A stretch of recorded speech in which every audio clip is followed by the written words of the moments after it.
안녕하십니까. 토요 법회를 시작하겠습니다. 오늘은 빅구보디 스님의 호흡에 관해서 지난 시간에 이어서 말씀을 드리겠습니다. 저희는 이 교재가 사념천 명상의 세계인데 제가 사념천 명상의 세계 중에 발정도, 청념, 알아차림을 하는 중에 이제 무엇을 알아차릴 것인가 해서 네 가지 대상을 알아차리는 것에 대해서 공부를 하는데, 먼저 제가 쓴 그 사념천 명상의 세계의 그 법념처의 그 사념처를 공부를 했고, 또 거기에 곁들여서 빅구보디 스님이 쓰신 내용을 함께 공부하고 있습니다. 그리고 빅구보디 스님이 하신 말씀에 대해서 부처님은 경에서 어떻게 얘기하셨는가 해서 경과 빅구보디 스님의 얘기를 함께 아울러서 말씀을 드리고 있습니다. 빅구보디 스님의 그 말씀이 서양 그 학문을 하신 분이라서 조금 정통적인 가르침에서 조금 다양하게 감성적인 내용이 많아서 우리가 볼만한 그 교재입니다. 오늘은 팔정도의 그 170쪽입니다. 자, 호흡의 알아차림은 명상 주제로서 매우 효율적인 기능을 할 수 있습니다. 그러니까 호흡을 알아차린다는 것은 신념처에서 주 대상인데 매우 훌륭한 주제다, 우선이 되는 주제다, 그런 얘기입니다. 호흡 과정은 우리가 언제든지 이용 가능한 생체 리듬이기 때문입니다. 그래서 호흡을 여기서 생체 리듬이라고 그랬는데 생명입니다. 그러니까 여기서 리듬이라고 그랬는데 리듬이라는 뜻은 풍대를 의미합니다. 바람의 요소. 그게 리듬으로 일정이 흐릅니다. 율이죠. 율동. 그게 진동입니다. 그게 리듬이에요. 그래서 그 리듬을 타면은 오래 갑니다. 그래서 우리가 그 경전 암송을 할 때에도 가타라고 그래서 그 이렇게 운율로 할 때는 단어가 부족하면 딴 거 갖다 넣고 해서 문장을 뛰어넘는 문장을 만드는 것도 리듬 때문입니다. 그 리듬으로 외우는 것. 그래서 판소리에서도 전부 진양 그 몇박 중머리 몇박 중중머리 몇박 다 몇박의 리듬을 타기 때문에 그 가사가 저절로 외워집니다. 그러니까 몇 시간씩 외울 수 있는 것은 그 리듬을 타기 때문이에요. 그래서 여기서 호흡도 일종의 리듬이다. 그것이 지수화풍 4대로 본다면은 풍대인데 일어나고 사라지는 것이 리듬이다. 그렇게 보시면 좋겠어요. 그 리듬을 탄다라는 얘기를 꼭 귀담아 들으세요. 근데 이게 생체 리듬이다 라고 하는데 생체 리듬은 맞습니다. 왜? 몸에 여러 가지 문제가 호흡으로 드러납니다. 거친 거, 고요한 거, 단단한 거, 부드러운 거, 뜨거운 거, 차가운 것들이 몸의 상태를 호흡으로 다 드러냅니다. 그래서 매우 유용한 리듬이다 이렇게 아시면 되겠고, 또 그것들을 오래 봐야 되니까 단조롭지만은 리듬을 타면은 거기서 길고 짧고 강하고 약한 그 리듬으로 보면은 호흡이 똑같은 호흡이 아니라고 이해가 되어서 하루 종일도 볼 수 있습니다. 근데 같은 호흡이다 그러면 3-4번을 못 봅니다. 왜 못 볼까요? 마음이 달아나 버려요. 실증을 느껴요. 이 일은 마음이 하는데, 그래서 호흡은 리듬을 타야 되고, 그리고 호흡의 변화에 주목해야 됩니다. 그래서 이런 이야기들은 주 대상인 호흡을 왜 알아차려야 하는가 하는 문제뿐더러 호흡을 알아차릴 때 필요한 이런 그 요소들이 있다. 그렇게 이해를 해 주십시오. 이 호흡 과정을 명상의 기반으로 전환하기 위해서 필요한 것은 호흡을 관찰의 대상으로 삼음으로써 호흡 과정을 알아차림의 영역 안에 가져다 놓는 일입니다. 그러니까 알아차릴 대상을 호흡으로 할 때 우리가 알아차림이라는 대상의 영역 안으로 들어온다. 그러니까 여기서 호흡이 법이죠. 법은 알아차릴 대상이죠. 수행은 법이 없으면 안 되니까. 그러니까 그 주 대상이 호흡이다. 그래서 호흡을 알아차리면서 명상 주제가 생긴다. 그럼 담마, 법이 설정된다. 그러면 사념처가 완성된다 하는 이야기입니다. 명상은 특별히 정교한 지적 작업을 필요로 하지 않으며, 그러니까 일종의 그 철학적 사유, 뭐 바른 견해, 뭐 이런 것들이 사실은 필요가 없습니다. 매우 단순한 겁니다. 거기 있어서 그냥 볼 뿐이에요. 지적 작업을 필요로 하지 않으며 단지 호흡을 알아차리기만 하면 됩니다. 여기서 지적 사유가 필요 없다라는 이야기는 어느 의미로 지적 사유가 필요 없어서 잘된 것이다 라는 의미도 있습니다. 왜냐하면 지적 사유가 사실은 분별하는 거거든요. 옳다 그르다 하는 거거든요. 그리고 원인과 결과를 따지는 거거든요. 모든 것을 원인과 결과로 보는 것은 지혜입니다. 근데 사유로 원인과 결과를 알려면 사변적으로 바뀌어서 제대로 된 지혜로서의 원인과 결과를 모릅니다. 생각에 그치고 말아요. 그리고 자기 주관적 견해로 원인과 결과를 보기 때문에 바른 결정을, 바른 원인과 결과를 파악하지 못합니다. 괜히 애민 원인을 만듭니다. 남의 탓으로. 자기 탓임에도 불구하고. 그래서 원인과 결과를 알아야 되는데 원인과 결과를 지혜로 알아야지 사유로 알면 더 위험합니다. 사유가 배제되어야 하는 이유입니다. 그러면 여기서 지적 작업을 필요로 하지 않고 단지 호흡을 알아차리기만 하면 된다라는 이야기는 거꾸로 지적 사유가 필요한 부분은 필요한데 여기서 말하는 사유는 바른 사유는 필요한 겁니다. 그런데 바르지 못한 사유는 제거해야죠. 그게 우리들의 생각이에요. 뜻을 세우고 바른 것들을 이끌어 나가는 의도하는 그런 좋은 사유는 필요한데 바른 사유, 바르지 못한 사유가 태반입니다. 그래서 지적 사유가 필요 없는 거예요. 지적 사유는 학문이고 남의 들은 이야기를 옮겨서 생각으로 아는 것이기 때문에 직관으로 꿰뚫어서 아는 지혜와는 다른 겁니다. 물론 지적 사유도 어느 정도 필요합니다.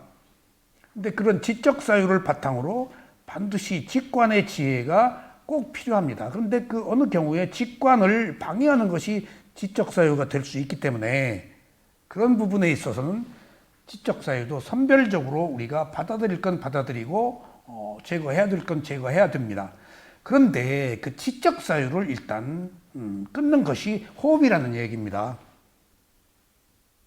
바꿔 얘기하면은 호흡이 뭐가 있어서가 아니고 일단 몸의 주 대상인 호흡을 알아차리면서 사유가 끊어지잖아요. 옳고 그름 판단이 끊어지잖아요. 좋다 싫다는 분별이 끊어지잖아요. 그러면은 청정한 거예요. 일단 우리가 세상을 살고 끊임없이 느껴지는 것들에 대해서 옳다 그르다 갑론을박을 하는데 일단 갑론을박을 끊는다는 것은 대단히 위대한 출발입니다. 이 세상은 옳고 그름을 따지는데 옳고 그름을 따지는 세상에는 시비가 있어요. 근데 옳고 그름을 따지지 않는 곳에는 시비가 없어요. 시비가 있는 곳에는 괴로움이 있어요. 시비가 없는 곳에 괴로움이 있어요. 그럼 어떻게 옳고 그름을 따지지 않아? 더 중요한 사람은 사실은 내가 옳고 그른 것은 나의 옳고 그른 견해이지 객관적 진실은 아니다고요. 그러니까 내가 옳다 그르다 하는 자유까지 우리가 빼앗을 수는 없지만은 내가 옳다 그르다는 것은 단순히 나의 사변적 생각이지 그것이 진실과는 다른 거예요. 그리고 끝이 없어요. 그건 지혜가 아니기 때문에. 그러니까 어느 순간에 내가 옳고 어느 순간에 또 그래요. 그리고 나는 옳다고 그러고 상대편이 그러다고 그래요. 그럼 뭐가 답이에요? 출구가 없어요. 그게 바로 개정에서 정까지라고 제가 요새 보는 견해가 생겼어요. 정에서는 자아가 있고 윤회하고 천국이 있고 신이 있고 어떤 이데올로기가 있어요. 원인과 결과가 있고 원인과 결과에 의해서 주장해야지. 그게 세속이야. 그것은 옳고 그름이 있어. 세속이니까 페널티를 줘야 되고 편을 갈라야 돼. 근데 옳고 그름으로써 우리가 답을 얻을 수 있나요? 못 얻어요. 그것이 문제라고요. 세속에서는 옳고 그르다는 정의에 대한 질서가 필요하겠죠. 근데 답이 없다고요. 그래서 윤회하잖아요, 세속은. 근데 그렇게 출구가 없는 세속만 있는 게 아니고 부처님이 출세간에서 세속의 그 윤회를 벗어나는 출구를 만들었잖아요. 찾아내셨잖아요. 그게 옳고 그름을 벗어난 거예요. 그게 출세간이에요. 그러니까 우리가 지금 수행을 호흡을 봐야 된다는 사실이 조금 논리가 비약했습니다만은 우리가 우리 삶 속에서 일어난 모든 분별을 호흡을 알아차림으로써 끊어진다라는 사실 하나만으로도 매우 훌륭한 대상이다. 거기서 뭘 얻으려 하지 말아라. 우선 내 마음을 청정하게 하는데 기본적인 제일 대상의 주제다. 라는 뜻으로 이해해야 돼요. 거기서 뭐 얻으려고 그러지 마세요. 그거 피난처 아니에요. 도구예요, 일종의. 내가 피난처로 가는.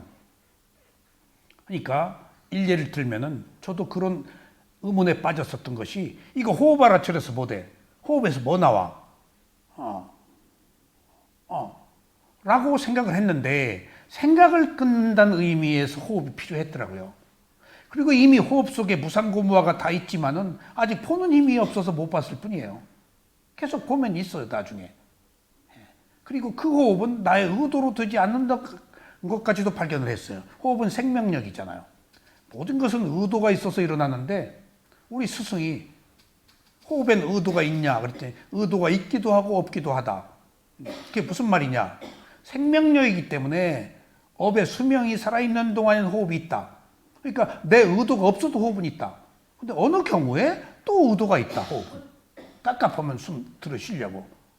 그러니까 호흡이 가지고 있는 의미가 의도도 있고 의도가 없다는 얘기가 주는 그 의미가 굉장한 뜻을 가지고 있더라고요. 이게 생명력이구나 하는 걸 알았어요, 호흡이. 그래서 부처님은 심지어 생명이 어디와 어디 사이에 있느냐 라고 제자들에게 질문을 했는데 바로 호흡과 호흡 사이에 있어요. 그게 생명력이에요. 그런 의미에서 저는 단순한 호흡을 알아차릴 때 시시하게 안 보이고 엄숙한 대상으로 느낄 때가 있어요. 이거 생명이 이 사이에 있네, 호흡과. 그리고 진중하게, 매우 정중하게, 매우 소중하게 호흡을 알아차릴 때도 있어요. 정말입니다. 그리고 그 호흡이 나의 정신적 상태, 육체적 상태를 그대로 드러내는 매우 첨예한, 매우 민감한, 매우 예민한 대상이라는 것도 알았어요. 근데 상태에 따라서 호흡이 확 달라져요. 그러니까 딱 호흡을 보면은 현재 내 마음, 보이지 않는 마음의 상태를 내가 알 수가 있어요. 그래서 모든 수행자들이 호흡을 첫 번째 주 대상으로 삼는다. 여기 뭐가 있어서가 아니고 그런 다양한 의미가 있기 때문에 일단 호흡은 그렇게 존중해야 된다 하는 뜻으로 이해를 하시기 바랍니다. 자, 공기가 들어오고 나갈 때 숨결을 느낄 수 있도록 콧구멍이나 입술 위에 접촉 지점에서 호흡에 주의를 기울이면서 그저 자연스럽게 콧구멍 속으로 숨을 쉬고 있으면 됩니다. 그러니까 이게 콧구멍 속과 여기 입술 이 윗부분, 내가 그 사마타 수행으로 호흡하는 걸 안 배웠거든요. 고행가에서도 사마타 수행을 할 때 조금 그 구체적인 고행가 방법이 사마타 수행하고 나중에 위파사나로 넘어오는데 사마타 수행으로 호흡 보는 방법을 구체적으로 설명은 안 해주고 그냥 보라 그러더라고요. 사마타가 니미타 표상으로 보는 건데 난 처음부터 표상을 보지 않고 느낌으로 봤기 때문에 조금 고행가에서 수행할 때 사마타건 뭐건 그냥 들어가는 들숨 날숨을 알아차리려고 했는데 이제 그러면 어느 정도 오래 하다 보면 사마타로 볼 수도 있었는데 바로 상기가 와서 첫 번째 시간에 코로 들어가서 딱 보니까 바로 상기가 오더라고요. 과거에 상기병으로 앓고 있었는데 상기병이 치유됐었거든요. 몇 년간 상기를 때문에 고생을 했다가 마음 보는 수행처에 가서 싹 치유가 됐어요. 그 뒤로 상기가 안 와요. 얼른 그 순간에 그 마음을 보니까 그리고 마음 보는 수행처에서 호흡을 볼 때 전처럼 명칭을 붙여서 보지 않고 개입하지 않고 더 볼 수 있었어요. 그러니까 개입하지 않고 보니까 힘이 안 들어가서 호흡으로 인해서 상기가 올 이유가 없었어요. 다 상기가 오면 이유가 있어요. 호흡을 인위적으로 한다거나 무리하게 개입했다거나 만들어서 한다거나 하는 나름대로의 문제가 있어서 그 병이 생기는 거예요. 근데 마음본 수행체에서 훨씬 릴렉스되고 이완하고 그렇게 탁 마음으로 보게 되니까 자연스러운 호흡을 보게 돼서 그때부터 상기가 안 왔거든요. 근데 이미 상기를 잊어버렸는데 딱 고행가 시작하니까 딱 오더라고요. 그래서 코로 안 보고 거기서는 코로 보라는 데는 바로 아랫배로 내려서 봤어요. 그러니까 사마타 수행으로 호흡을 본 게 아니고 난 그냥 처음부터 바로 위파사나 수행으로 호흡을 봤어요. 그리고 또 한 가지는 아시아고 세우민에서 오랫동안 순수 위파사나 수행을 하다가 사마타 수행을 하는 데 가서 사마타로 하려니까 웃음이 나와서 받아들이기가 어려워서 참 수행이라는 게 이렇게 순정을 필요로 하더라고요. 내가 안 해본 수행이고 또 시시하게 느껴지니까 마치 상근기와 하근기처럼 새롭게 이걸 왜 또 사마타를 해야 되는가? 필요하다면 그것도 해야 되는데 내가 이미 일정 부분 위파사나 수행, 순수 위파사나 수행으로 오랫동안 이렇게 습관이 돼 있었기 때문에 사마타 수행으로 딱 떨어져서 하려니까 웃음이 나와서 못 하겠더라고요. 그리고 수행 방법이 다르니까. 그리고 고행가 선생님이 녹음한 걸 가지고 아니짜, 아니짜가 뭐예요? 무상. 두카는 뭐예요? 뭐야? 안았다 하는데 웃음이 쿡쿡쿡 무상 그러는데 내가 미얀마에서 오랫동안 순수 위파사나를 하면서 무상 명칭을 봄 일어남 꺼짐 들음은 했지만은 무상을 명칭을 붙이니까 웃음이 나오는 거야. 이게 무슨 어린 장난이야. 그러니까 수행 자기가 배운 걸 딴 데가 못 하겠더라고요. 애양 이양 온 길에 여기서 위파스나 수행이나 보자. 그리고 직접 인터뷰를 하지 못하기 때문에 녹음을 해서 하고, 그리고 또 거기서 직접 면담을 해주는 사람이 수행이 경험이 많지도 않고 또 그러니까 어떤 시스템화돼 가지고 수행을 한다는 측면에 있어서는 굉장히 체계적으로 그 분위기를 잘 만드는데 디테일하게 수행을 하는 내면에 들어가서 이렇게 인터뷰를 하거나 좀 지혜를 얻는 부분에 있어서는 조금 내가 문제를 느꼈어요. 나름대로 거기서 느낌 보는 수행은 제가 했어요. 그래서 여기서 이렇게 훑는 것은 고행가에서 배운 거예요. 눈꺼풀, 입술, 손, 엉덩이는. 그것도 써먹었죠. 근데 그 고행가 수행을 꼭 배우고 싶었는데 내가 미얀마 가면 비꾸였었기 때문에 비꾸가 미얀마의 고행가 센터에 가서 수행을 배우기 어려워요. 그 다 제가자들이니까 비구들이 안 가요. 근데 여기 한국에 오면 제가 비구가 아니어서 이제 고행가 수행을 한국에서 했었어요. 근데 그 비구가 고행가 센터에 가면은 상석에 앉혀야 되고 제자가 그 비구한테 일단 절부터 하고 들어가야 돼요. 그러니까 피차 불편해. 서로 안 가는 거예요. 그래서 하여튼 나름대로 좋은 수행 방법이긴 했는데 그 코에 바로 들어가니까 상기가 오더라. 바로 집중은 됐는데 그런 문제도 조금 있다라고 이해를 해주세요. 자, 수행이 장애가 생기는 것은 가르침대로 안 했기 때문이에요. 욕망으로 했기 때문이에요. 욕망으로 했기 때문에요. 그리고 특히 위파사나 수행은 수행을 잘하려고 그러면 안 돼요. 잘 안 되는 것 속에서 몸과 마음이 가지고 있는 의미가 이미 드러나 무상고무화를 보기 위한 거니까 꼭 그거 잊지 마세요. 호흡도 무상고무화예요. 그러니까 호흡을 잘 보려고 자세하게 보려고 많이 보려고 하지 마세요. 그건 집중에 관한 문제예요. 그런데 또 우리 쇠오미 사야두가 7년 만에 너 뭐로 하려고 하느냐 라고 나한테 매우 중요한 메시지를 주셨는데, 그렇다고 해서 집중이 필요 없느냐? 집중이 제일 중요해요. 알아차림과 집중이 가장 중요한 두 가지 수레예요. 알아차리고 알아차림을 머물러야 거기서 지혜가 나요. 지금 부처님의 모든 가르침은 어떻게든지 집중을 위한 거예요. 들어서 앞으로 전부 그게 집중을 유도하고 있는, 그 집중을 통해서 지혜를 얻어서 열반으로 이끄는 그런 다 방편들이에요. 그런데 집중을 얻으려고 하지 마라 하는 이야기는 너무 지나치게 집중을 탐착하지 말라는 의미이지 집중이 필요 없다는 얘기는 아닙니다. 어떻게든지 집중해야 돼요. 그런데 중요한 사실은 집중이 안 되면 안 되는 상태로 그 수준의 집중을 하라는 얘기입니다. 집중이 항상 순도가 높을 필요는 없어요. 자연스럽게 높아져요, 집중은. 그러니까 보세요. 깨달음에 이르는 7가지 보장가 수타에서 삼보장가에서 7각지 7가지 깨달음의 요소에서 집중이 몇 번째냐고요? 마지막 높은 단계예요. 근데 처음부터 사람들은 집중을 하려고 그런다고요. 그러니까 집중이 될 때 돼요. 처음부터 집중이 잘 된다면 그게 교만해서 그 사람은 수행 못해요. 집중은 어떤 조건이 성숙되어서 오는 것이지 하려고 해서 드는 게 아니다 라고 그렇게 꼭 이해를 하셔야 돼요. 그러니까 위파사나 수행이라는 것이 사마타는 무조건 집중이에요.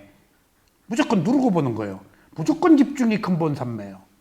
근데 위파사나 수행의 찰나 삼매는 단계적 과정에서 조건의 성숙이지, 집중이 안 되면 집중이 안 되는 것 속에서 그냥 알아차리면 되는 거예요.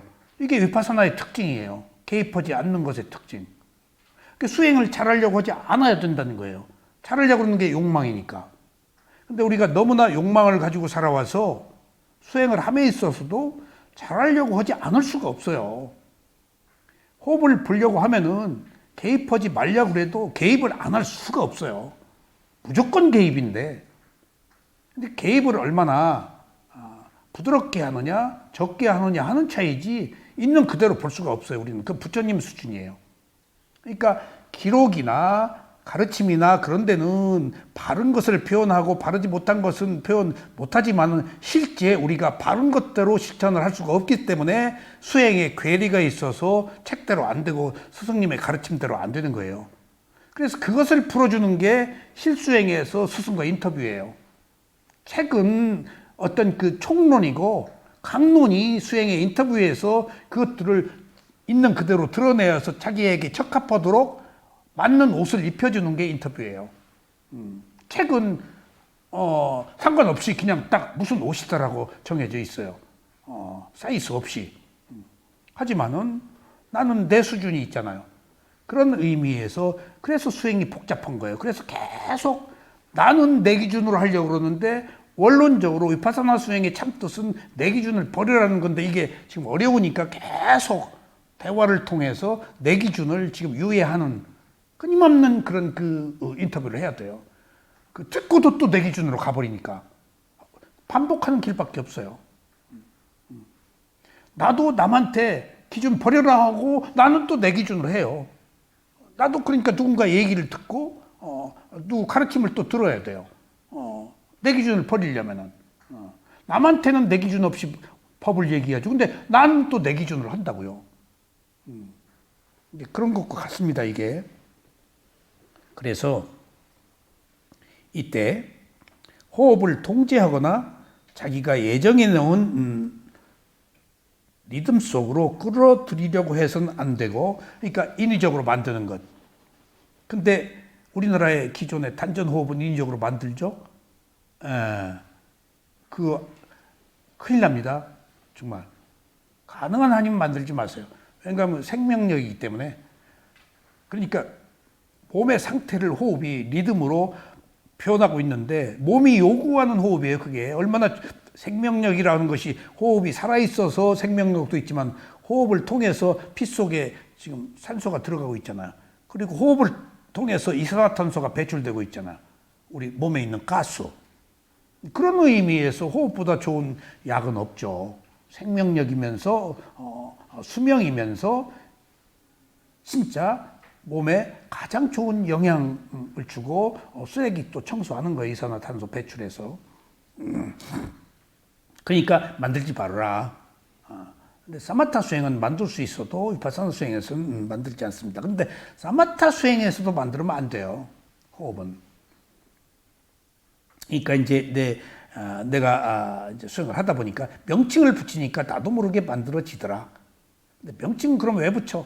호흡 보기가 어려우니까, 마음이 달아나니까 명칭이라도 붙여서 거기 붙들어 매려고 하는 그런 어려움 때문에 장단점이 있더라. 그래서 필요할 때는 명칭을 붙여서 대상에 붙이고 필요 없으면 또 떼고 하는 것들을 선택적으로 하시면 되겠어요.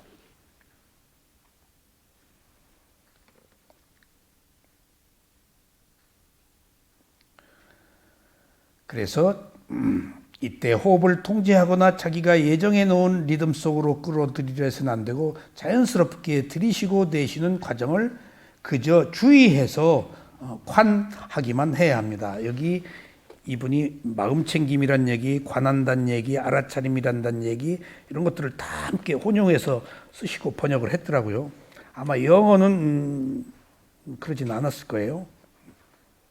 관한다, 이게 마음으로 본다, 그러니까 그 지혜로 본다 하는 것은, 관한다는 것은 위파사나 수행에 해당돼요.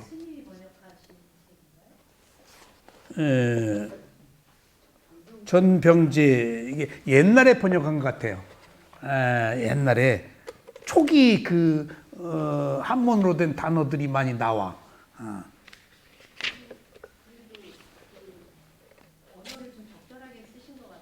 아니 그러니까 이게 다 초기에 이게 고요한 소리에서 했기 때문에. 그리고 이것 또 내가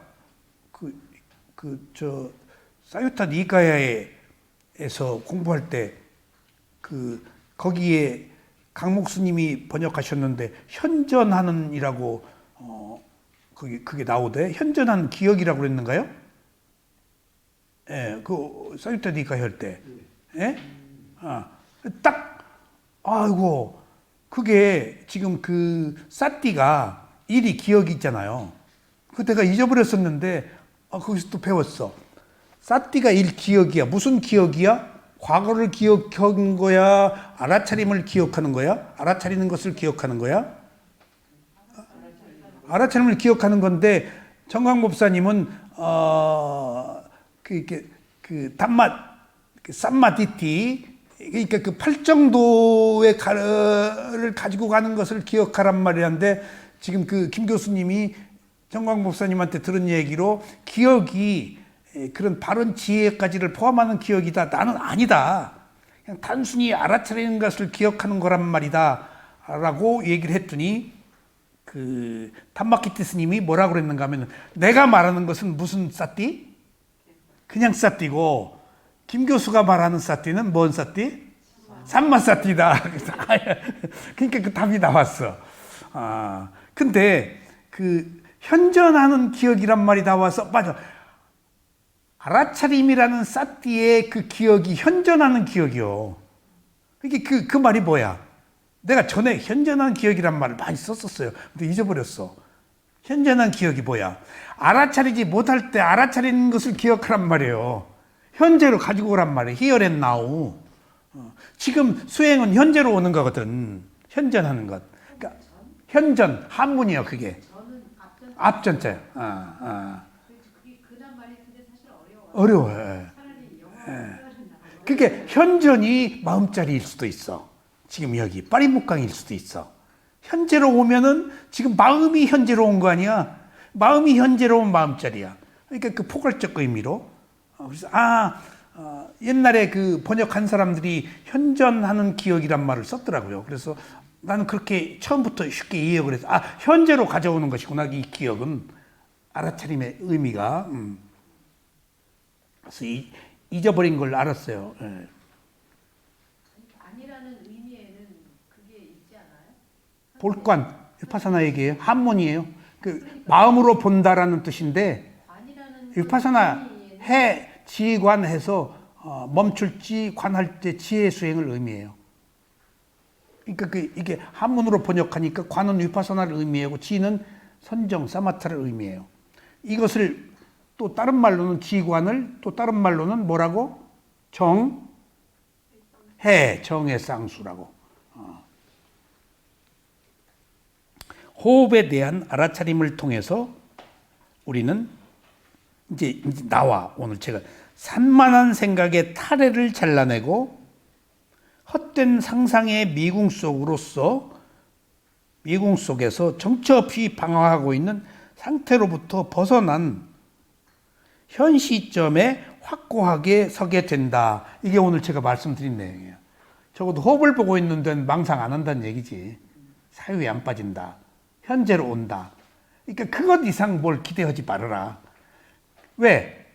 보세요. 호흡이 중요한 의미를 갖는 것이 지금 수행에서 가장 중요한 것이 청정이거든요. 청정이 뭐지? 있는 그대로 보는 거. 6가지 감각기관이 6가지 감각 대상에 부딪혀서 있는 그대로 보는 걸 청정이지. 그럼 청정 자체의 뜻은 뭐야? 맑고 깨끗하다? 근데 청정이 뭐야? 뭘 시사하고 있어? 호흡을 보면 청정해져. 근데 청정이 의미하고 있는 바는 뭐야? 개청정이야. 개울이 청정해져. 개울이 청정하면 뭐가 청정해져? 심청정. 그러면 또 다음에 뭐? 교내청정. 개정에 발정도가 다 생기는 거예요. 호흡 하나에서. 그런 그 포괄적 의미를 다 가지고 있다고. 어느 것 하나라도 꼭 호흡이 아니어도 몸과 마음에 관해서 대상으로 삼을 때 개청정, 심청정, 견청정이 이루어지는 것이 그 8정도가 7청정과 16단계 위파사나 수행의 과정에 들어가 있는 거예요, 지금. 그러니까 위파사나 수행 안에 정이 들어가 있잖아요, 지금. 정이. 사마타가 포괄적으로 8정도 안에서. 그러니까 그 시작은 그러면은 정과 선정과 위파사나란 지혜 수행에서 연기는 어디에 속할까? 연기는. 자, 불교가 수행이 선정과 위파사나 2개밖에 없다고, 이 세상에. 사마타. 이거 위파사나는 중도 지혜. 2가지밖에 없어요. 근데 부처님이 처음에 딱 찾아낸 것이 12연기다고. 뭔가 마음에서. 그럼 12연기는 어디에 속할까? 선정에 안 속해. 지혜 수행의 시작이야. 해 시작이야. 이렇게 해에서 12연기가 없으면 다음 단계로 못 가. 그래서 그 7청정과 16단계에서 그 빠짜야빠리가 원과 결과를 아는 지혜가 2번째 들어가 있어. 첫 번째는 뭐지? 위파사나 수행의 시작이 정신과 물질로 와야 돼. 그러니까 몸과 마음이 이제 나타나야 돼. 굉장히 중요한 거야. 몸과 마음이 안 나타나면 안 돼. 몸과 마음을 가지고 살면서 생긴 문제는 몸과 마음에 답이 있기 때문에 부처님이 다른 외부적 현상을 대상으로 삼지 않고 몸과 마음으로 딱 이제 한정해버린 거야. 12연기를 아는 것 자체가 해의 시작이에요. 그것으로부터 시작해요. 그러니까 자, 그 7청정과 16단계에서 첫 번째가 몸과 마음으로 와야 돼. 예? 그게 나마 루파파리째단 아냐야. 그래서 내가 청광법사님은 물질과 정신이라고 그래서 단마키테 스님한테 물어보니까 뭐 물질과 정신이라고 그래. 그건 습성이니까. 근데 우리는 정신과 물질 명색이라고 그랬으니까 입에 붙어서 이제 그렇게 순서는 중요하지 않는데 이게 일단 몸으로 정전에는 정신이 먼저 나온 것 같아요. 아니야 빨리어 나마 루파인데 빨리어가 뒷단어부터 먼저 하거든. 나마 루파.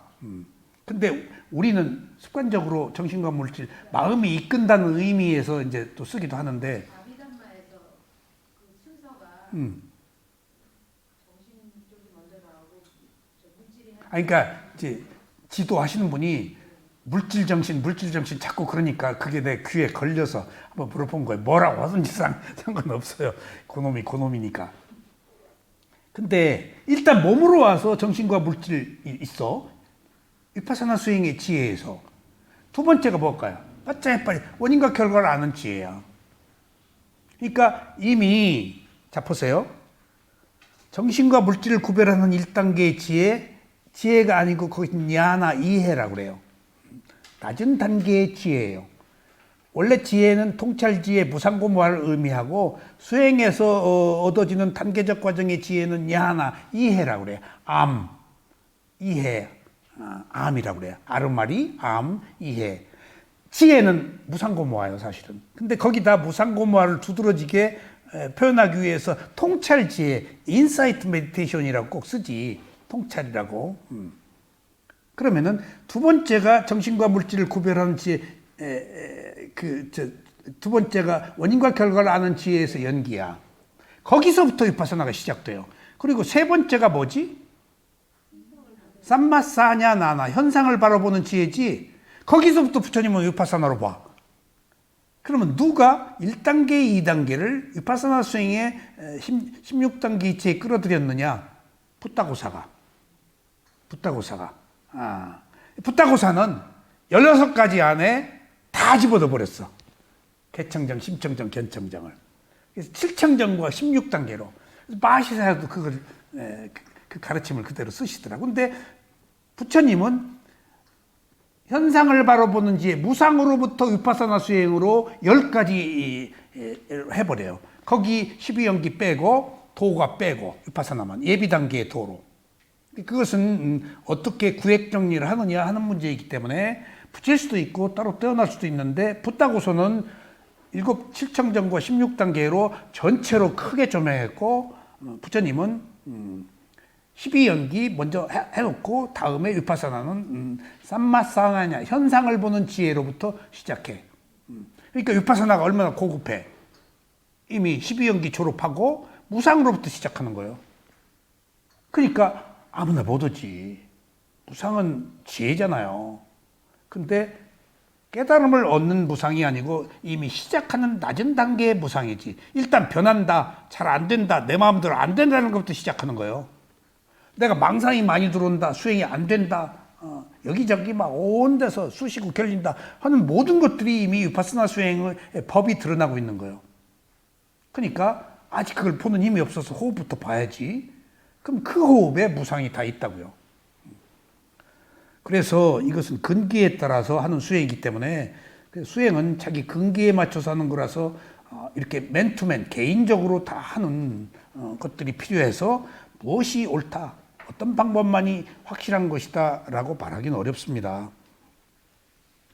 그래서 총론과 강론이 있다는 거예요.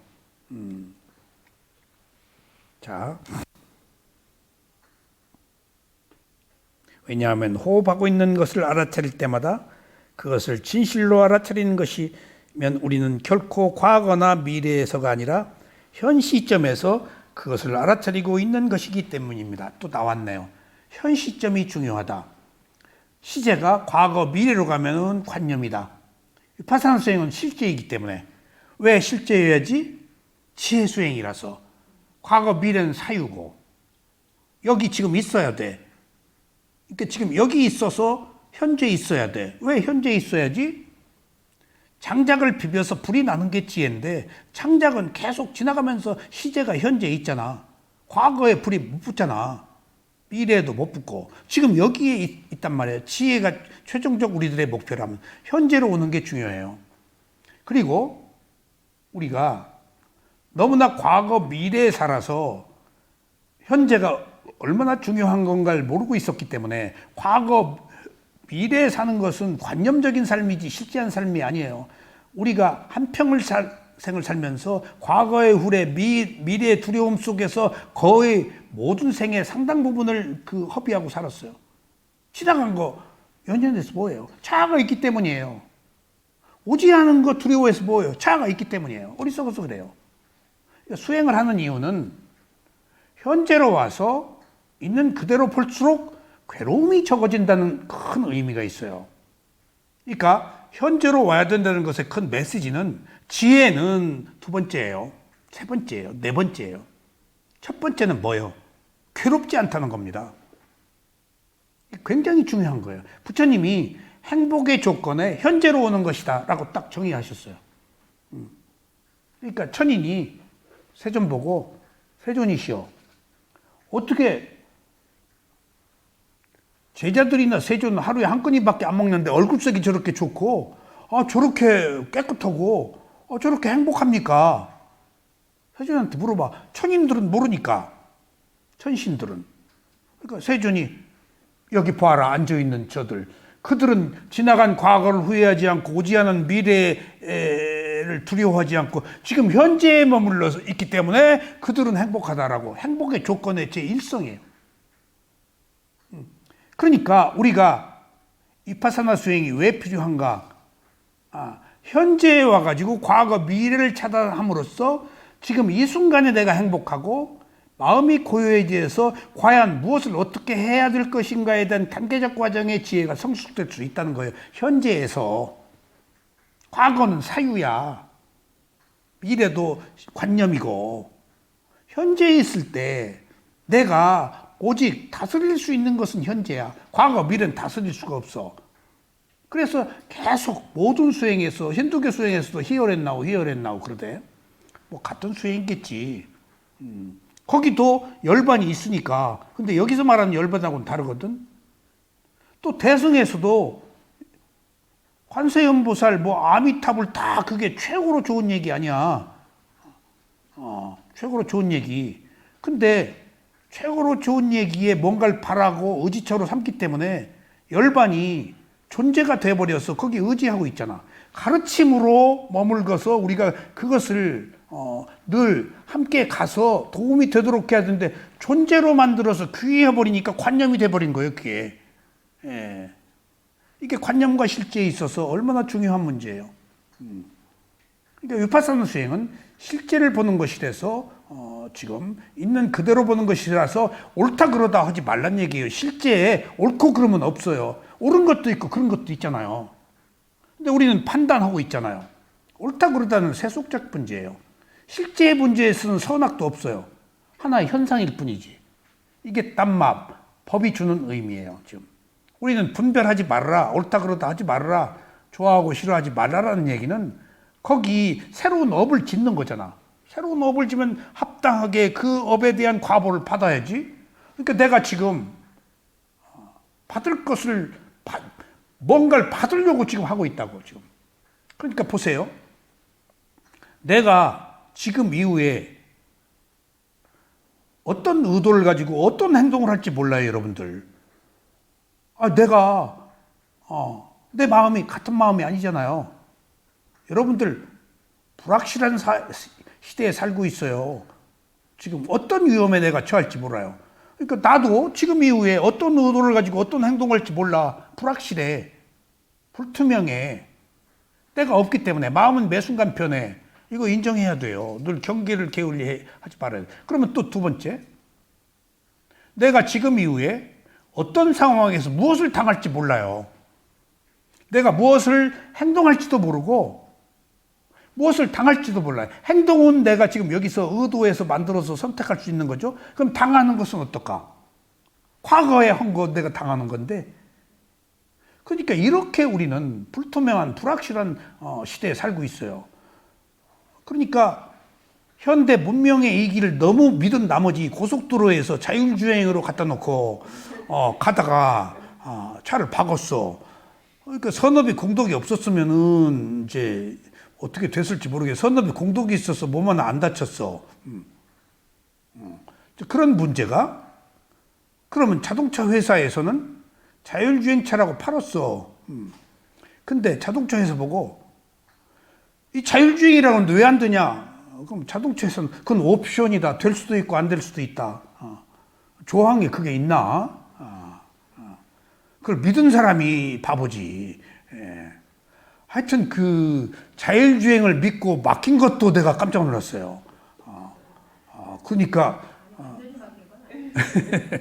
사고 났대요 지금. 예. 이게 거리가 어느 정도 한 70에서 한 100km 유지가 되거든요. 그다음에 이제 앞에 물체가 있으면 이제 속도가 확 줄어요. 그 전부터. 근데 안 줄더라고요. 안 줄어서 이제 브레이크를 밟았는데 이게 밀려서 이렇게 닿는 거죠. 그러니까 그러니까 그 순간을 이게 순간순간을 거의 기억을 하고 있더라고요. 제가 이렇게 다 하죠. 물어보는데 대답을 하는데 한 마디도 그쪽에서 물어보는데 횡설수설한 적이 없어요. 이게 굉장히 이렇게 현재에 집중을 늘 하고 있구나 하는 걸 지금 혹시 뭐 어디 그 명상하냐고 그렇게 안 물어봐요? 제가 이게 수행을 하는데 이게 이렇게 좋은 적이 다 알죠. 디테일한 게 마음을 다. 네. 그러니까 어떤 마음을 그게 여기서 명상을 하셨기 때문에 거기서 사고 안 났지 어떻게 될지 몰라요. 그러니까 우리가 늘 준비해야 돼요. 자 그런 것처럼 사실은 큰 사고인데 큰 거죠 많이 고속도로면은. 망가졌어요. 예. 무상이 없어요. 자 그래서 현재로 온다는 것이 그렇게 중요한 의미를 갖는다 하는 것들이 부처님에 의해서 새로 발견된 자각의 일종의 현재가 중요하다. 현재 새로 내가 만들 수 있잖아. 과거는 내가 개입할 수 없지만은 이렇게 그 현재 내가 새로 만드는 것은 과보의 굴레에서 벗어난 거예요.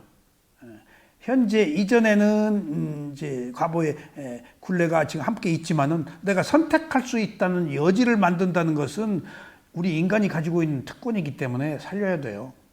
선택할 수 있어요. 자, 부처님은 호흡에 관한 알아차림을 4가지 기본 단계로 설정하십니다. 처음에 2단계는 길게 들이쉬는 숨이나 길게 내쉬는 숨을 일어나는 그대로 주의해서 바라보고, 그러니까 길게 들이쉬고 길게 내쉰다. 근데 보세요. 길게 들이쉰다. 여기 그 얘기는 없는데 또 길지 않고 짧아요. 들이쉬는 것하고 내쉬는 것하고 길이가 같지는 않아요. 그러니까 길다에서도 길고 짧음을 함께 구별해서 볼 수 있어야 돼요. 보통 일어남이라는 호흡에 들숨이 있고 꺼짐은 꺼짐인데 꺼짐하고 꺼짐 3음절이 아니고 2음절로 끝날 수도 있어요. 그러니까 3음절로 호흡이 시작된다면 꺼짐에는 딱 2음절밖에 없어요. 그 2음절하고 짧은 순간의 휴지가 있어요. 공간. 거기서 망상이 들어요. 거기서 졸음이 들어오고 딱 그래서 그것을 막기 위해서 우쿤타라 비암사가 7가지 깨달음에 의해서 일어남 꺼짐 쉬 세세이션을 알아차리라는 거예요. 일어남 꺼짐 쉼 일어남 꺼짐 쉼. 근데 이건 테크닉이에요. 근데 명칭을 붙이는 수행에서 호흡이 인위적으로 만들어질 때는 쉼이 짧은 순간에 한 음절로 끝나지 않고 2음절, 3음절이 되기 때문에 거기서 쉼을 넣으란 얘기가 나와요. 근데 명칭 안 붙이면 그렇게 쉼을 넣을 필요는 없어요. 명칭을 붙일 때 그게 필요하더라고요. 왜냐하면 호흡을 계속 알아차리면 힘 들어요, 안 들어요? 명칭을 붙이는데. 그러니까 내가 호흡을 만들어요. 일어나, 꺼짐하고. 근데 꺼짐이 했는데 꺼짐하고 안 일어나. 내가 힘들으니까 명칭을 안 붙이고 있어. 그럼 호흡도 안 일어나. 그러니까 나중에 또 거친 호흡이 일어나고 그러더라고요. 그래서 명칭이 그렇게 꼭 좋은 것만 아니구나 하는 것들을 내가 알았어요. 오래 하다가 보면은 명칭을 내가 힘이 들으니까 만들더라고요. 그런 문제까지 있다는 것도 이해를 하세요. 필요하면 명칭을 붙이되 꼭 오래 붙여야 될 것은 아니더라 하는 명칭의 문제점이 발견되고, 명칭을 떼니까 쉼이 없어져 버렸어. 굳이 할 필요가 없어. 근데 명칭이 있을 때는 반드시 cessation, 휴지가 항상 드러나기 때문에 그걸 채워야겠더라고. 거기서 망상과 졸음이 들어오는 걸 내가 발견했어요. 그구멍에서 탁 들어버려요. 미세하게 이렇게 보고 있으니까. 그리고 쉼에서 마음이 달아나 버려요. 놓쳐. 근데 일어남 꺼지면 리듬이고 바람에 쏘니까 맛있는데 탁 거기서 마음이 빨리 쉬려고 그래. 알아차리는 것을 멈추려고 그래. 예. 그러니까 딱 졸음이 오거나 망상이 오거나 거기서 사단이 생기더라고요. 그래서 세세이션 쉼을 유일하게 그 스님만, 우쿤타라비암사 스님만 쉼을 주장해요. 딴 스님은 그렇게 얘기 안 해요. 근데 그 우쿤타라비암사가 호흡의 음절에서 쉼을 이야기할 때는 왜 어떤 문제가 있는가 하면, 우쿤타라비암사 스님이 자해관에 뛰어나신 분이세요. 민한 씨가 아주 잘 알아요. 그래서 꼭 제가 갈 때마다 칭견하고, 거기서 해송 스님하고 해조 스님이 거기 수행했어요. 나는 마시에서 오고. 근데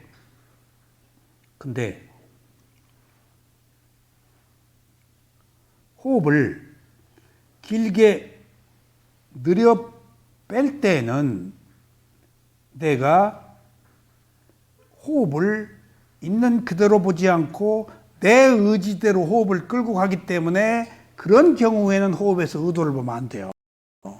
그냥 놔둬야 돼요. 의도를 보면은 내가 만들어가요. 그럼 굉장히 힘이 들어요. 지난 시간에 말씀드렸죠.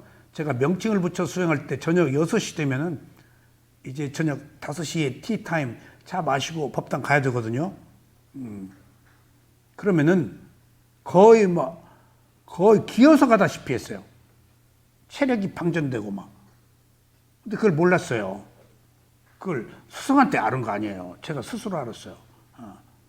하루 종일 명칭을 붙여서 호흡을 했더니, 호흡을 인적으로 만들더니 몸이 깔아져 버리는 거예요. 제가 별의별 경험 다 했습니다. 그냥 그러니까 일반 수행자들이 경험하는 온갖 그 어떤 장애들을 다 경험했는데, 연천 왜 그렇게 제가 경험한 줄 알아요? 뭐라고? 뭐라고 그래? 명상이 지도하려고. 어떻게 그렇게 진리를. 내가 욕망이 많아서, 호기심이 많아서 남이 하는 거 다 욕심이 많으면 그게 장애가 생겨. 그냥 그냥 얼른 그냥 해야 돼. 근데 막 분명하고 확실하게 막 다 잘하려고 보니까 다 겪어들게 생기는 거예요. 그러니까 이게 성향이에요. 그러니까 열정이 있는 사람이 겪어야 되는 불가피한 그 고통이에요. 그러니까 어느 정도 사람이 나태함도 필요해. 부지런하면 자충수에 자기 코 깨지는 경우가 많아. 그러니까 이게 필요한 게, 그럼 부지런이 좋다, 나태함이 좋다, 그런 건 없어. 그래서 있는 그대로 본다는 부처님의 가르침이 얼마나 우리 삶에 있어서 새록새록 필요하고 중요한 건가를 알 수 있어요. 그러니까 우리가 균형을 이루기 어렵잖아요. 우리 균형 못 이뤄요. 나태함에 빠지든가 부지런함에 빠지게 돼 있다고요. 근데 계속 있는 그대로 가르쳐서 균형을 유지한다는 것이 바로 위파사나예요. 개입하지 않고. 그러니까 지금 우리가 괴롭지 않게 바른 삶을 살아가는 방법이 이것이 아니면 안 된다는 이유를 내가 계속 절감해요. 왜냐하면 어느 한쪽으로 치우치게 돼 있어요. 자, 그러면은 이제 이런 문제가 있어요. 내가 무엇이 좋아서 치우쳐? 그러면 무엇이 좋다는 거에 대해서 내가 그냥 좋고 말아요? 이거 최고다 그래요. 알았어요? 우리 그런 거 많이 봐요. 이거 잘 모르면서도 이게 최고다. 이거 아니면 안 돼. 그래서 그러지 마. 아주 이것도 내가 어느 분 보고 묘원이 최고고 뭐 만본선이 최고고 동창회 나가서 이 수행이 최고고, 제발 그러고 좀 다니지 마셔. 또라이 돼요 당신. 너나 잘해 그러지. 그러니까 최고는 그게 최고가 아닌 거예요. 그거 안 최고예요 그게. 근데 우리가 뭔가 좋다 그러면 욕망으로 집착을 하는 것이 지금 최고가 가지고 있는 문제들이에요. 그 최고라고 보면 안 된다니까. 그 다음에 최하, 최저라고 봤어도 안 돼. 왠가 하면은 최고라고 보면 내가 물불랑거리고 이것을 주장해서 집착을 하고, 최고가 아니면은 그것에 오름이 있어도 이거 하극이라고 패착을 하고 지금 분노를 느낀다고. 지금 우리가 그러고 살아. 좋으면 막 그냥 움켜쥐고 싫으면 막 까뭉개버리고. 우리가 양극단에서 살고 있는 거예요. 지금 부처님이 양극단에 살지 말라, 감각적 결함과 극단적 고행을 하지 말라가 우리들이 양극단에 살고 있는데 이미 남의 얘기 아니에요. 우리들 자화상이에요, 양극단이. 예. 지금 우리가 조금 수행을 하니까 다소는 중도적으로 보지만은 좋으면 좋아 죽잖아. 싫으면 싫어 죽잖아. 그게 경전에 있는 내용이 아니고 우리들 삶 속에서 우리가 그렇게 살고 있는데요. 양극단 지금 남의 얘기로 보지 마세요. 제주도 그 분야님은 양극단 아닌 것 같아요 좀. 그래? 양극단이야? 양극단이 올라오지. 근데 지금 중도로 가려고 하지. 그러니까 지금 우리 삶 속에서 이미 우리가 양극단을 살고 있어요. 지금 시계추처럼. 이익과 손실, 명예와 불명예, 칭찬과 비난 속에서. 그게 어느 것이, 그러니까 내가 이제 이렇게 사람들을 보면은 저 사람이 이거 아직 좋다고 할지 모르는 건데, 이야, 좋다고 또 그런다고. 그래서 내가 지금 연천을 위험하게 봐. 이것도 어디가 좋다고 그러다가 나중에 또 안 좋을 때 나 욕을 때 어떻게 하려는지 모르겠어. 아, 그 사람 지나고 보니까 어떻더라 그러면 서로 민망하잖아. 그러니까 항상 먹을 거 갖고 오지 마. 그러면 먹을 걸 가지고 와야 된다는 의무 때문에 여기 안 나올 수도 있어. 사람 마음 모르는 거예요. 순간 그런 두려움이 생겨. 먹을 것 때문에 안 나올지 모르겠다. 이렇게 우리들의 마음은 가히 없어요. 그러니까 좋다 싫다 하지 말라는 거예요. 그냥 좋아도 좋네, 싫어도 좋네. 그것이 오래 간다고요. 우리 오래 가자고요. 자, 됐죠? 이제 얼마 안 남았어요.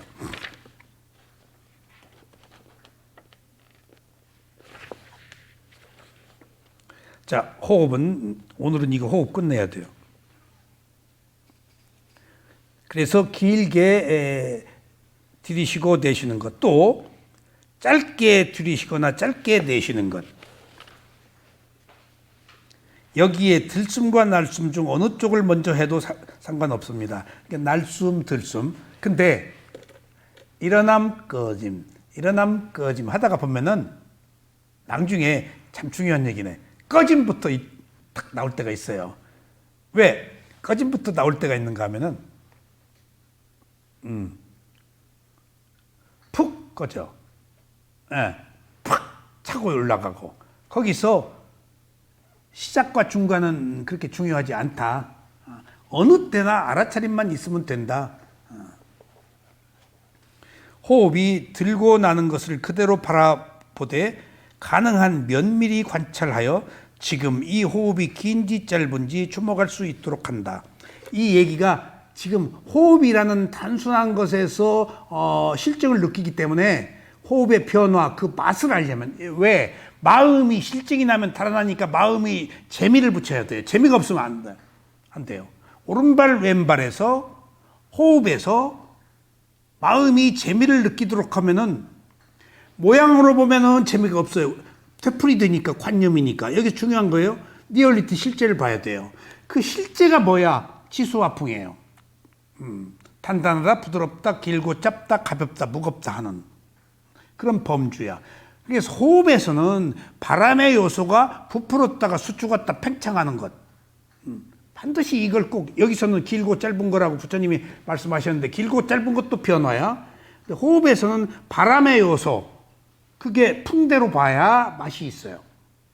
지금 맛이 필요한가 하면 그 마음을 달래기 위해서, 마음을 머물게 하기 위해서 머물러야 집중이 되니까 그게 최우선 과제예요. 알아차리고 집중하는 것 이상 더 중요한 게 없어요.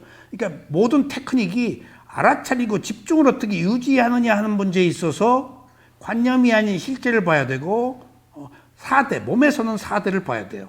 걸을 때에도 가벼운, 무거운, 무게가 이동하는 것을 보면, 근데 관념적으로 모양이 이동하는 것은 모양은 똑같잖아, 항상. 그럼 딱 마음이 달아나 버려요. 이건 테크닉이에요. 4대를 봐야 된다. 근데 4대를 보면 또 어떤 의미가 있을까? 리얼리티, 실제를 본다는 것이 몸이 없어져 버리잖아요. 단단하다, 부드럽다, 길다, 짧다 할 때는 몸이 호흡도 없어지고 발도 없어지잖아. 몸이 없어진다는 것은 절반의 성공이에요. 지금 위파사나 수행은 소멸이거든요. 탐진치의 소멸이에요, 지금. 지금 우리는 무엇을 가지고 늘 주제로 삼냐? 딱 탐진치 3가지밖에 없어요. 탐진치가 없는 곳에서 자유, 해탈, 출세관이 있고, 탐진치가 있는 곳에서 세속이 있어요. 그러니까 지금 딱 주제는 탐진치예요. 그것이 아닌 다른 거 없어요. 그러니까 지금 그렇게 볼 때 탐진치로 보지를 않고, 그러니까 재미있어서 머물 수가 있고 한단 말이에요. 그래서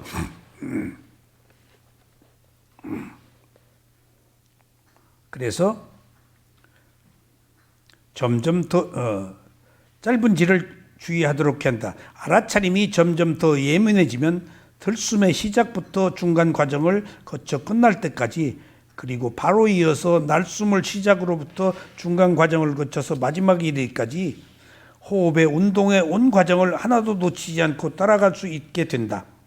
이게 보세요. 이게 시작부터 중간부터 끝으로 알아라고 했죠. 이게 부처님 말씀이에요. 근데 여러분들 그게 이렇게 못합니다. 어느 한 부분을 보세요.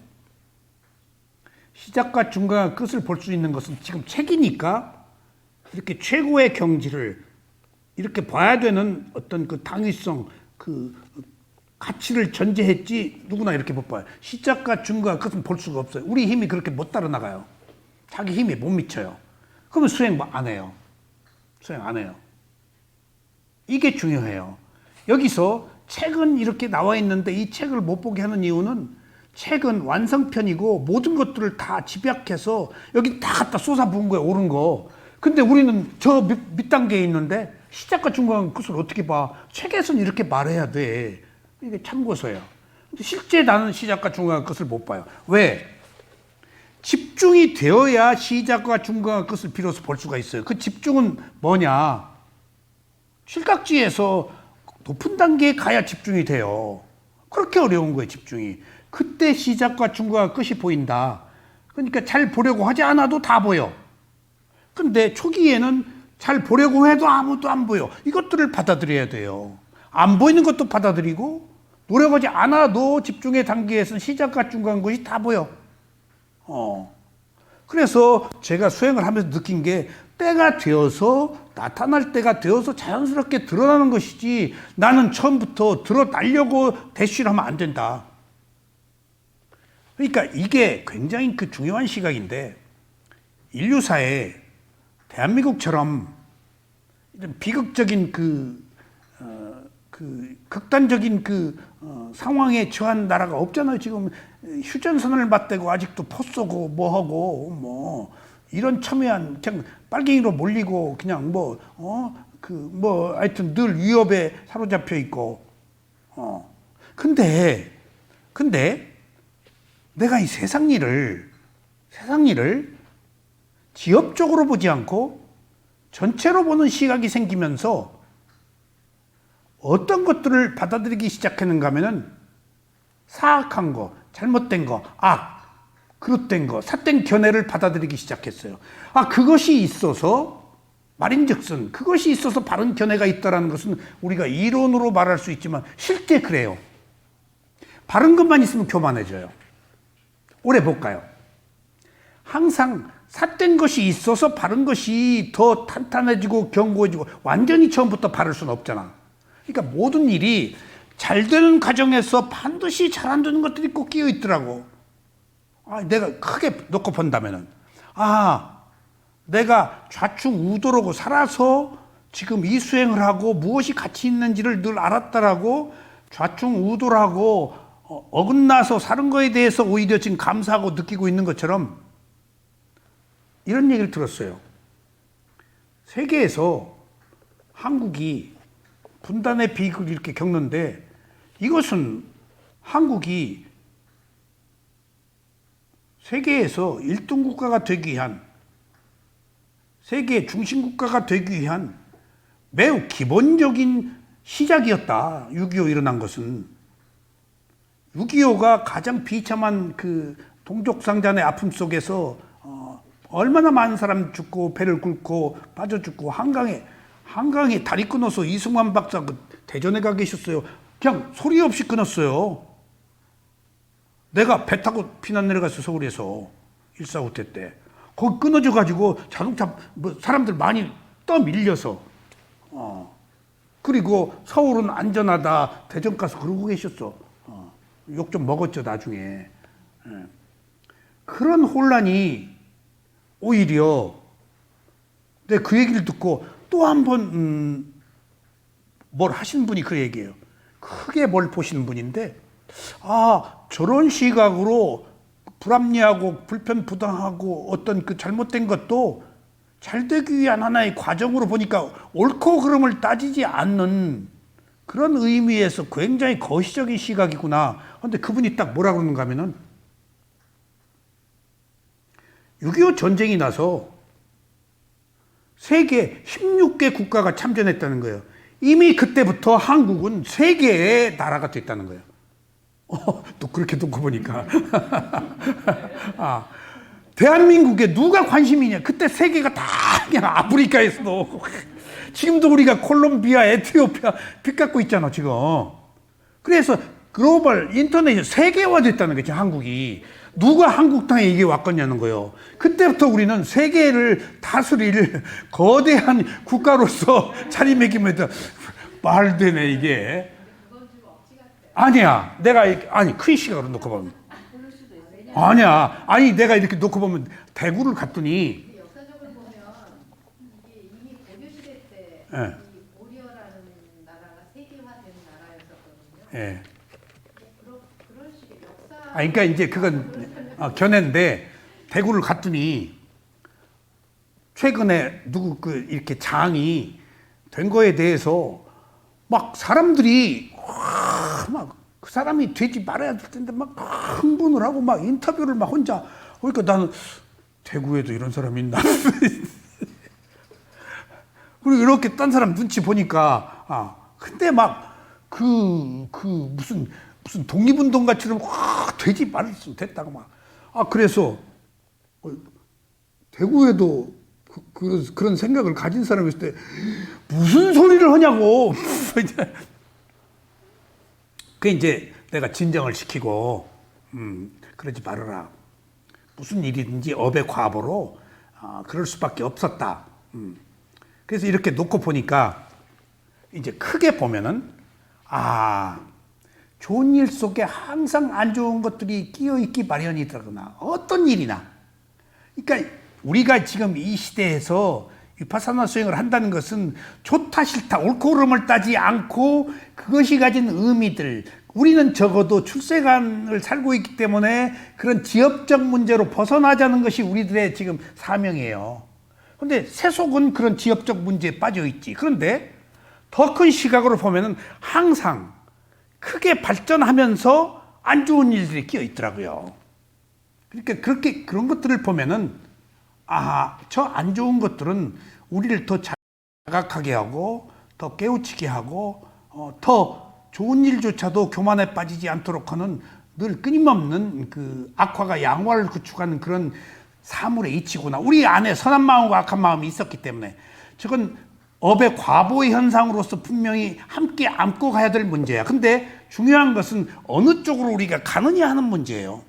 이쪽으로 가느냐 이쪽으로. 근데 이쪽으로 바른 쪽으로 간다고 해서 반드시 바른 것만 있진 않아요.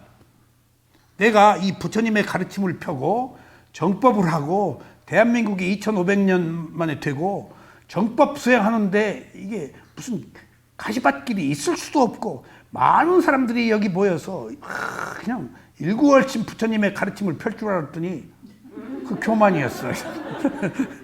정법이라고 안 알아줘. 눈만 연천이나 뭐 먹을 거 싸가지고 와서 아직도 지금 방향을 못 잡고 있지만은 내가 그 오만에 빠졌어요. 내가 하는 일은 다 정법이니까 잘 될 줄 알았어. 안 되면 이상한 거야. 이게 부처님이 아니여 이거. 이게 교만이야. 이게 교만이야. 부처님의 가르침은 정법은 그런 게 아니야. 지 분수에 맞는 게 정법이야. 어느 경우에도 옳고 그름을 따지지 않는 게 정법이야. 지금 내가 옳고 그름을 따졌어. 이것은 필요하다. 나는 가시밭길을 헤매고 자갈밭길을 여기 지금 나는 희생 양이 되어야 돼. 이것도 교만이야. 자빠졌네. 지랄하고 자빠졌어. 그 안에 내 우월감 교만이 있어. 그거 아니야. 부처님이 가르치면 그게 아니야. 그러니까 어떤 문제나 모든 일에 있어서 선악이 함께 가고 있고 그 선악이 함께 가는 속에서 내가 뭘 지향하느냐 하는 것들이 문제이지. 제주도 저 부모 돌아가시고 내려오고 땅 애월 그 옆에 내려가면 그냥